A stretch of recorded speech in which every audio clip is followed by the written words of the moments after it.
जब हमारा मन कभी अशांत हो जाता है, जब हम कभी असफल होने लगते हैं या हमारे सामने ऐसी विपदा खड़ी रहती है जिसका निवारण हमें समझ में नहीं आता है, तो हम शांत चित्त होकर कुछ सोचते हैं। या तो हमें क्रोध और गुस्सा आता है या हम जिस कारण असफल हो रहे हैं उस कर्म को छोड़ देते हैं, फिर भी सफलता नहीं मिलती है। जब हम सफल रहते हैं तब तो समय यूं ही निकल जाता है, परंतु जब हम निरंतर असफल होने लगते हैं, निराश होने लगते हैं, तब जन्म होता है ज्ञान का, जिसे हम गीता सार कहते हैं। महाभारत का युद्ध आरंभ होने ही वाला था, तभी अर्जुन गांडीव रख देते हैं। कहते हैं केशव, मैं युद्ध नहीं करूँगा। श्री कृष्ण कहते हैं क्यों पार्थ? तभी अर्जुन कहते हैं युद्ध तो परायों से किया जाता है और यहाँ तो सारे अपने हैं, क्या इनकी हत्या करके मैं उचित करूँगा? मुझे नहीं चाहिए हस्तिनापुर का राज सिंहासन, मैं अपने पितामह गुरुजनों भाइयों से नहीं लड़ूंगा। तब श्री कृष्ण ने काल चक्र को रोक दिए और अर्जुन को ब्रह्मांड के सारे ज्ञान देने लगे, जिसको आज हम गीता सार कहते हैं। गीता सार में अनेकों ज्ञान की बातों का वर्णन है।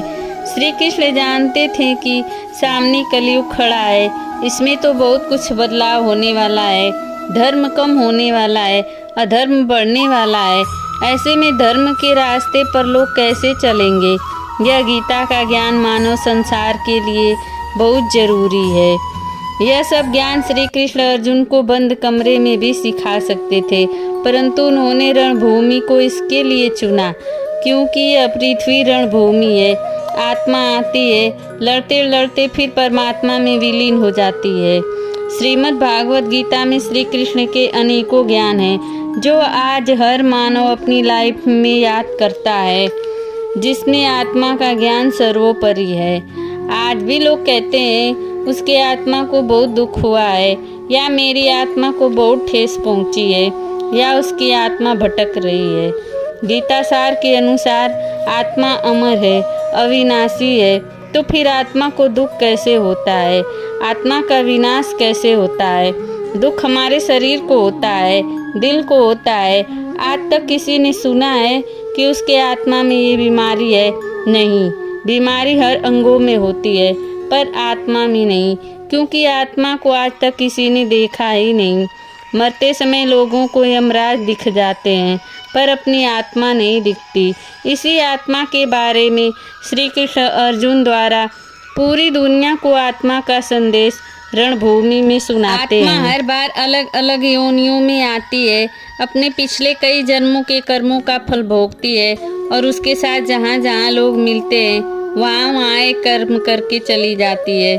इसी प्रकार एक जन्म में पिछले कई जन्मों का हिसाब पूरा हो जाता है और इस बार कर्म का अधूरा रह जाता है, जिसे पूरा करने के लिए फिर से जन्म लेना पड़ता है। इन आत्माओं की उत्पत्ति तो परमात्मा के साथ ही हो गई थी। यही आत्मा युगों युगों से काल चक्र में चलती आ रही है। इसीलिए श्री कृष्ण कहते हैं सारी आत्माएं मेरी है, सब मुझ में है, सब में मैं हूँ। तब तुम क्यों व्यर्थ की चिंता कर रहे हो? अपना कर्म करो। यहाँ माया नगरी में सब तुम्हारे दिख रहे हैं, परंतु असल में तो सब मेरे हैं। जो हुआ था, जो हो रहा है, जो होगा, मैं सब जानता हूँ। तुम बस अपना कर्म करो। जो हो रहा है अच्छा ही हो रहा है, जो होगा वह भी अच्छा होगा।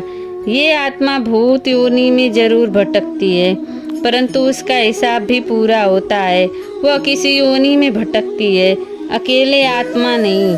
अगर आत्मा अपनी रहती तो जब मनुष्य दर्द में रहता है तो आत्मा शरीर को छोड़ती नहीं, क्योंकि वह तो अपनी है ना। परंतु आत्मा चली जाती है, इस पर हमारा कोई वश नहीं रहता है। समय पूरा हो जाता है तो आत्मा चली जाती है। जब आत्मा को दुख होता तो वह जाती ही नहीं, अपनों जैसे साथ रहती। आत्मा के द्वारा यहाँ हर दुख जीव जंतु मानव को होता है। आत्मा एक जलती हुई प्रकाश की लौ है जिससे शरीर चलती है। जब यह आत्मा निकल जाती है तो शरीर अंधकार में हो जाता है।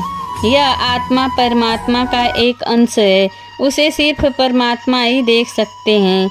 आत्मा को देखने के लिए वैज्ञानिकों ने भी बहुत शोध किए, परंतु कुछ हाथ नहीं लगा। इस आत्मा के साथ शरीर ने परमात्मा के तो दर्शन किए हैं, पर अपनी आत्मा के नहीं।